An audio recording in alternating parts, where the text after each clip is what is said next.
नमस्कार, आप देख रहे हैं अपना उत्तर प्रदेश। मैं हूं आपके साथ सचिन चौहान।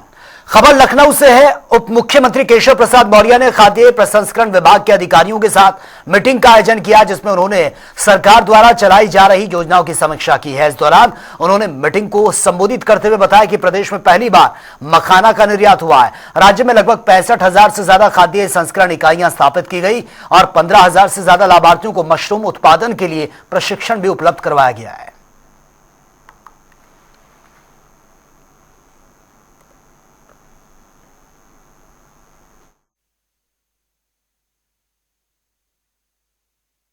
एक बड़े लक्ष्य को लेकर के हम लोगों ने खाद्य प्रसंस्करण नीति 2023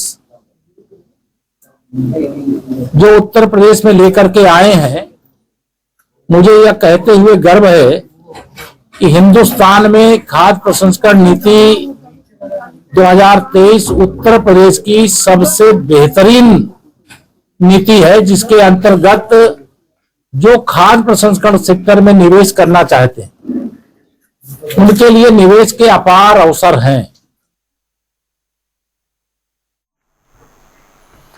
खबर झांसी से है, जहां पर 19 फरवरी 2021 में हुए सनसनीखेज डबल मर्डर मामले में आरोपी मंथन सेंगर को एसपी और साथ ही SC/ST धर्मेंद्र कुमार तृतीय की अदालत ने आज दोषी करार दिया और उसे आजीवन कारावास की सजा सुनाई है। साथ ही उस पर जुर्माना भी लगा दिया। दरअसल मंथन सिंह ने एक तरफा प्रेम में पड़कर अपने ही दोस्त हुक्मेंद्र सिंह की दिन दहाड़े BKD कॉलेज की क्लास में जाकर ये गोली मारी थी और इसके बाद वो रुका नहीं। एक हत्या को अंजाम देने के बाद उसने अपनी ही दोस्त कृतिका सिंह के घर पहुंचकर उसकी भी गोली मार दी गई थी। हालांकि इस दिल दहला देने वाली घटना को अंजाम देने के बाद वो भाग नहीं पाया था और इससे पहले ही पुलिस ने उसको गिरफ्तार भी कर लिया था।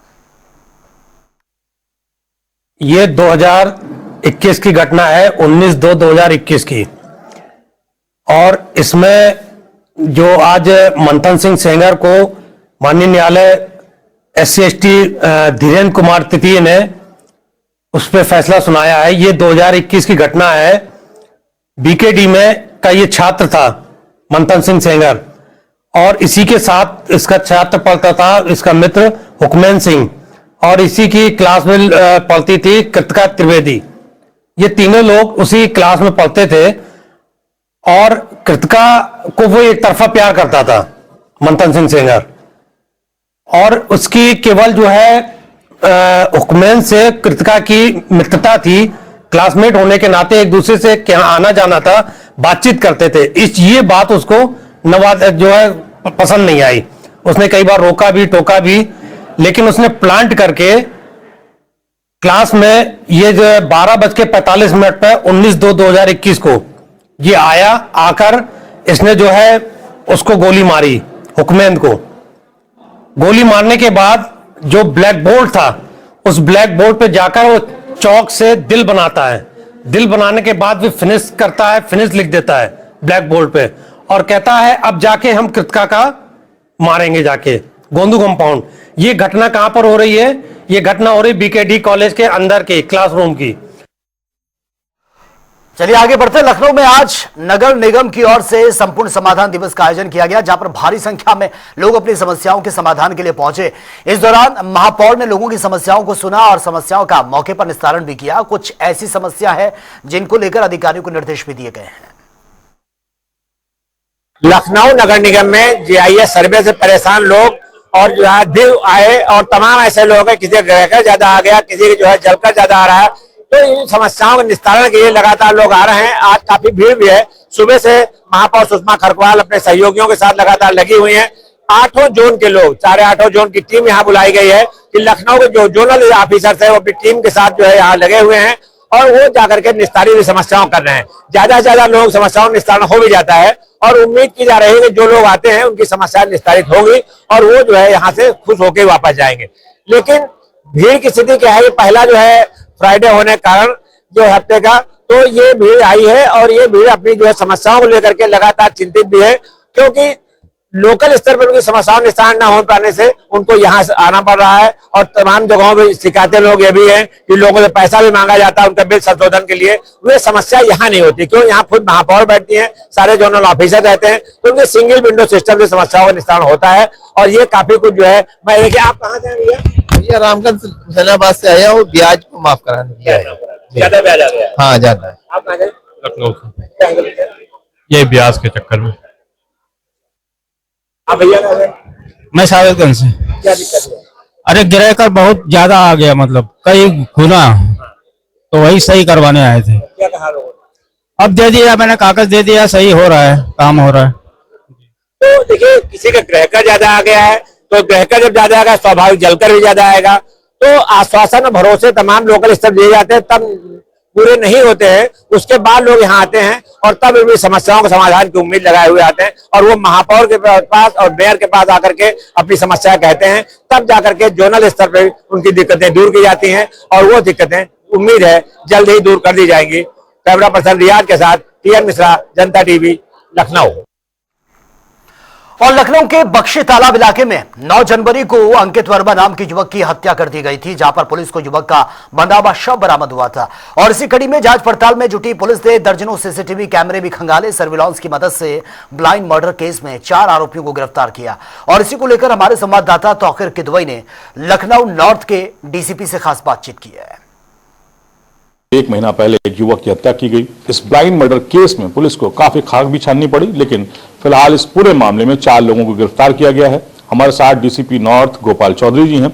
और सर, इस पूरे मामले के खुलासे में काफी जद्दोजहद करनी पड़ी होगी, क्योंकि ब्लाइंड मर्डर था, कोई अब जो उनका वो था, क्या वजह थी ये क्लियर नहीं था। तो क्या तरीके रहे जो पुलिस ने इस पूरे मर्डर के खुलासे में अपनाए? ये 10 जनवरी को थाना बीकेटी में एक अंकित वर्मा नाम के व्यक्ति की हत्या का मुकदमा दर्ज किया गया था। इसमें आज ये वर्कआउट हुआ है। इसमें 5 अभियुक्त थे, इसमें से 4 अभियुक्त की गिरफ्तारी हुई है। एक संग्राम रावत ने अपने 4 दोस्तों आकाश रावत, कुणाल गुप्ता, उमेश गौतम और राजू नाग के साथ एक किराना स्टोर को रात को चोरी करने की, गल्ला चोरी करने की प्लान बनाया था। इसमें अभियुक्तों ने मृतक को, अंकित वर्मा को वहां पाया तो वो जग गया, उनके हाथ पैर बांधकर गला दबाकर हत्या कर दी गई। ये ब्लाइंड मर्डर केस था, जिसमें काफी सीसीटीवी फुटेज और अन्य मैनुअल सर्विलांस वर्क किया गया। इसमें 5 अभियुक्त प्रकाश में आए। इन लोगों का पहले से भी आपराधिक इतिहास है। बाराबंकी और गुडम्बा क्षेत्र में पहले भी ये चोरियां कर चुके हैं। मेन अभियुक्त अभी पॉक्सो के केस में बाराबंकी में कुछ दिनों पहले जेल गया है। इसमें गिरफ्तार करने वाली टीम में नॉर्थ जोन की क्राइम ब्रांच टीम और इंस्पेक्टर बीकेटी की टीम को 20,000 का इनाम घोषित किया गया है और इनको गिरफ्तार कर आज जेल भेजा जा रहा है। सर, मोटिव क्लियर नहीं था, पुलिस को काफी परेशानी हुई होगी। कहां से लीड मिली पुलिस को कि ये चोरी ही करने आए थे और उसमें हत्या की गई? जी, इन लोगों का पहले से कोई संपर्क नहीं था। इन लोगों को आसपास के काफी कैमरा देखे गए तो कुछ सस्पेक्ट लोग लग रहे थे। उन लोगों पे हर एंगल से पूछताछ किया जा रहा था। इन लोगों को भी फिर पूछताछ के लिए लाया गया, अरेस्टिंग की गई, तब इन्होंने अपना सच कबूल किया।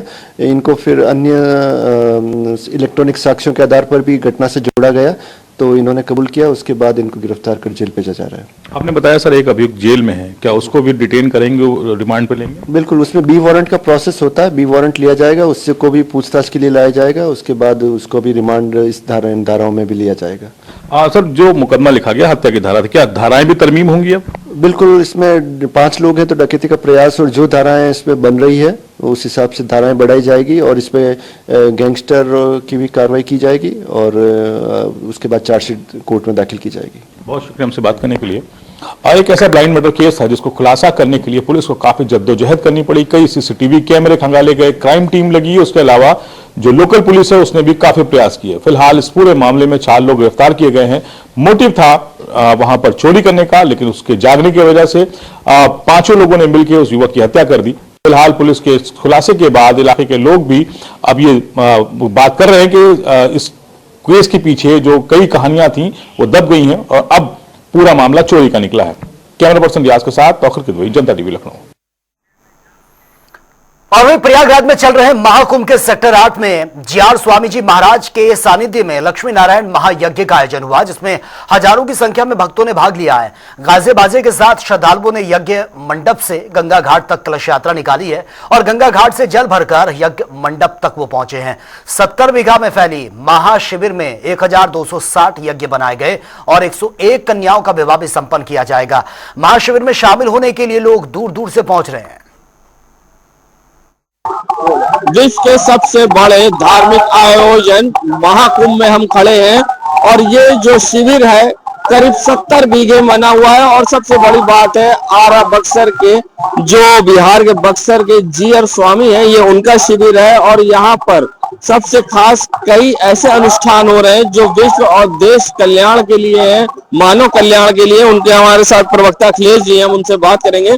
अखिलेश जी, ये जो 70 बीघे में जी.आर. स्वामी जी का शिविर है, इसमें किस किस तरह की एक्टिविटीज कार्यक्रम हो रहे हैं मानव उत्थान के लिए और साथ ही विश्व कल्याण के लिए, मानव कल्याण के लिए, क्या कहिएगा? आज 7 तारीख को लक्ष्मी नारायण महायज्ञ के लिए कलश यात्रा का आयोजन हुआ है। इसमें हजारों की संख्या में लोग आए थे। उसके बाद कल 8 तारीख को अमृत स्नान के लिए हम सब संगम पर जाएंगे। स्वामी जी के सानिध्य में सभी लोग स्नान करेंगे, जितने भी यजमान हैं।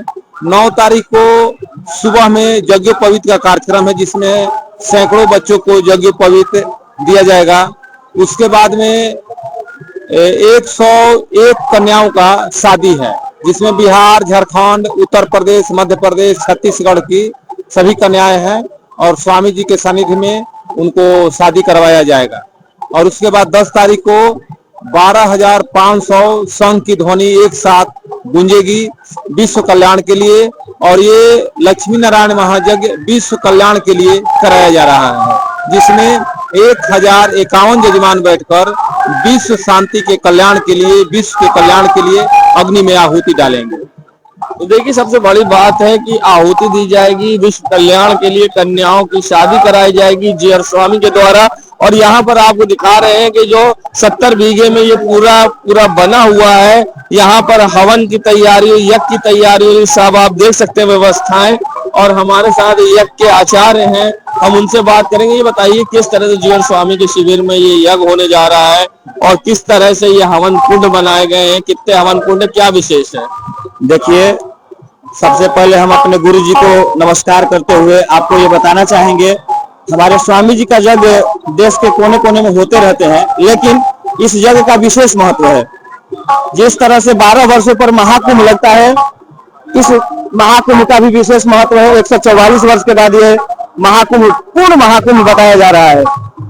तो इसमें हमारे स्वामी जी के द्वारा लक्ष्मी नारायण महायज्ञ, जिसमें 1260 कुंड बने हैं, इसमें 1260 से अधिक यजमान है। किसी किसी कुंड पर तो 2-2 यजमान भी हैं।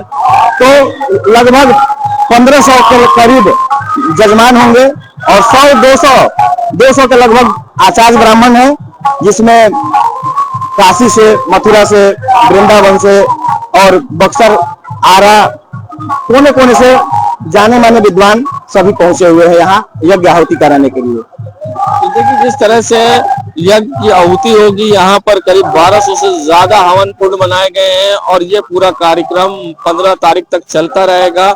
और इस शिविर में लगातार व्यवस्थाएं जो देखने को मिल रही है, कलश यात्रा निकल चुकी है और साथ ही कल अमृत स्नान होगा। तो ये सारी व्यवस्थाएं करी गई है कुंड में।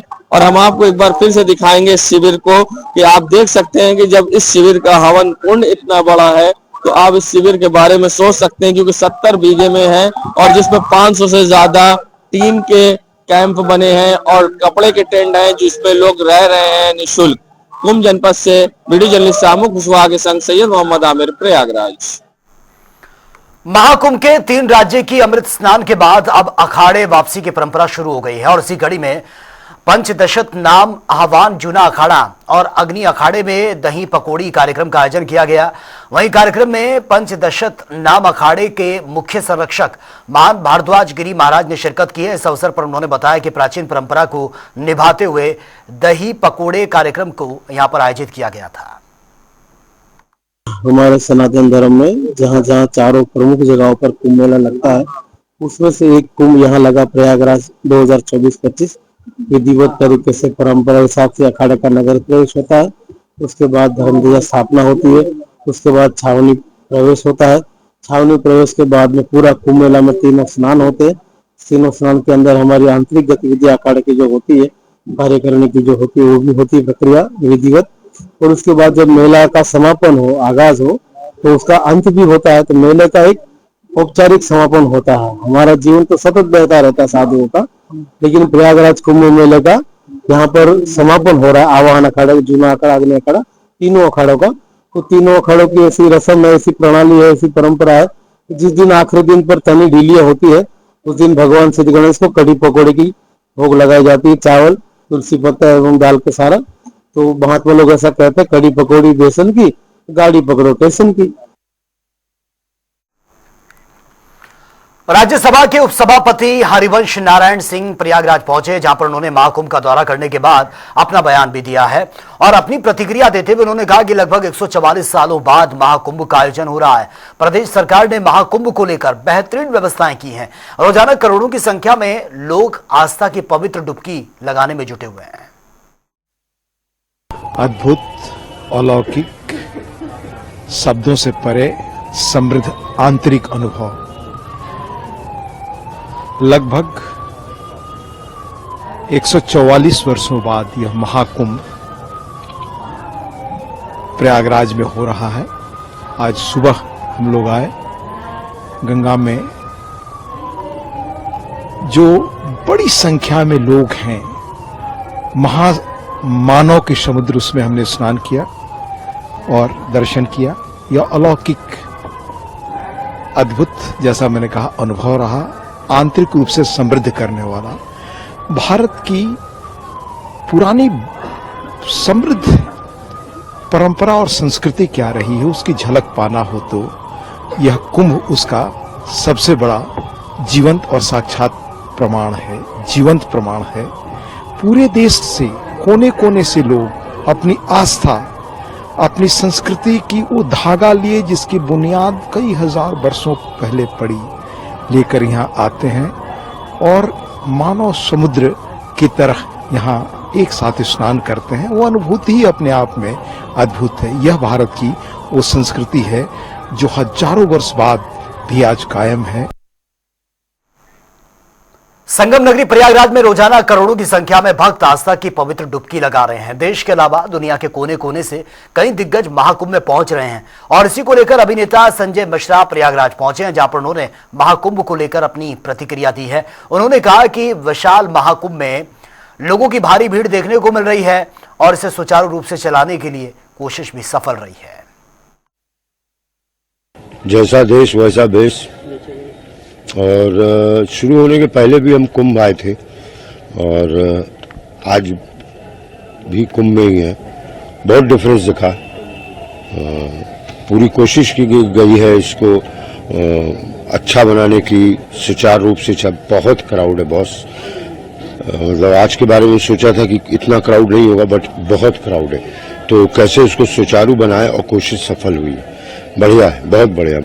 हमारी एक बड़ी बेहतरीन फिल्म थी वध, जिसको पब्लिक ने बहुत अप्रिशिएट किया, और अब वध 2 कर रहे हैं तो कुंभ से शुरुआत हो रही है। ये मेरे लिए तो बड़ी गर्व की बात है।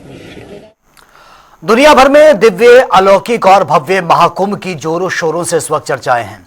देश के कोने कोने से लोग प्रतिदिन संगम नगरी पहुंचकर आस्था की पवित्र डुबकी भी लगा रहे हैं और इसी कड़ी में बॉलीवुड के जाने माने और मशहूर अभिनेता राजकुमार राव अपनी पत्नी पत्रलेखा के साथ महाकुंभ पहुंचे हैं। उन्होंने सबसे पहले परमार्थ निकेतन आश्रम के अध्यक्ष स्वामी चिदानंद सरस्वती से मुलाकात की। वहीं उन्होंने महाकुंभ को लेकर लोगों और प्रशासन को शुभकामनाएं भी दी हैं। 12 साल पहले भी मैं और पत्रलेखा आए थे, तब हम चुपचाप से आके कुछ अंत के दिनों में आए थे और डुबकी लेके गए थे, और वो जो एक्सपीरियंस था, उस एक्सपीरियंस ने हमारी ज़िंदगी चेंज कर दी। वो जो वाइब्रेशंस थी माँ गंगा के साथ और प्रयाग नगरी में जो वाइब्रेशंस थी, उसके बाद हम स्वामी जी को मिले ऋषिकेश में, और एक बहुत कनेक्ट हो जाता है। तो उसके बाद से हम उनसे मिलते आ रहे हैं। फिर यहाँ पर स्वामी जी ने इतना अच्छा जो है एकदम इको फ्रेंडली कैंप लगाया हुआ है। तो हम बस अभी पहुंचे हैं यहाँ पर, सुबह निकले थे बॉम्बे से, अभी यहाँ आए हैं।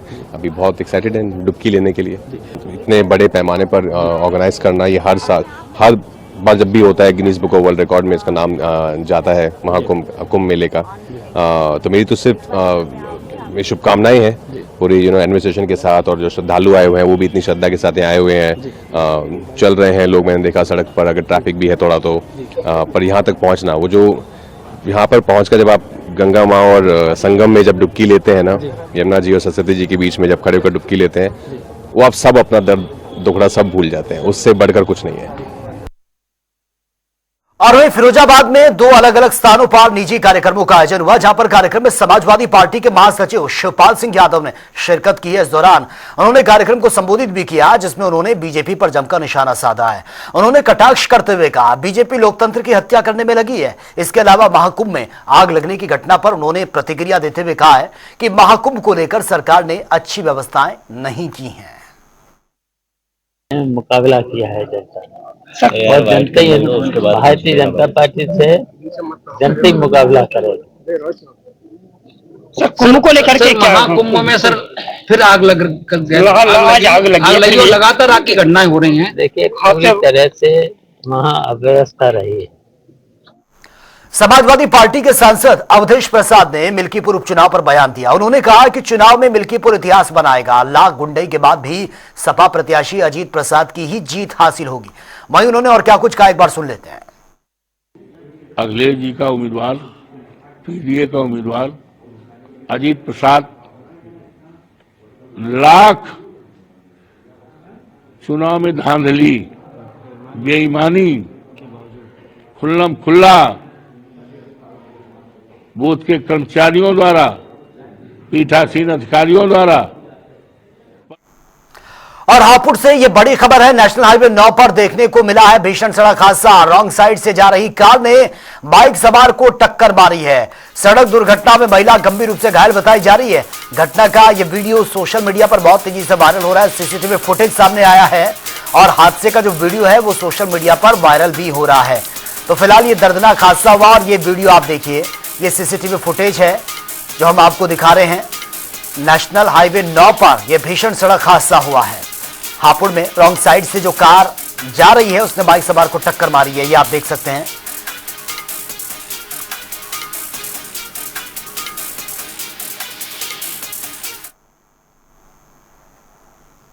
तो फिलहाल इस बुलेटिन में मेरे साथ इतना है, लेकिन तमाम खबरों के लिए आप बने रहिए जनता टीवी के साथ। नमस्कार।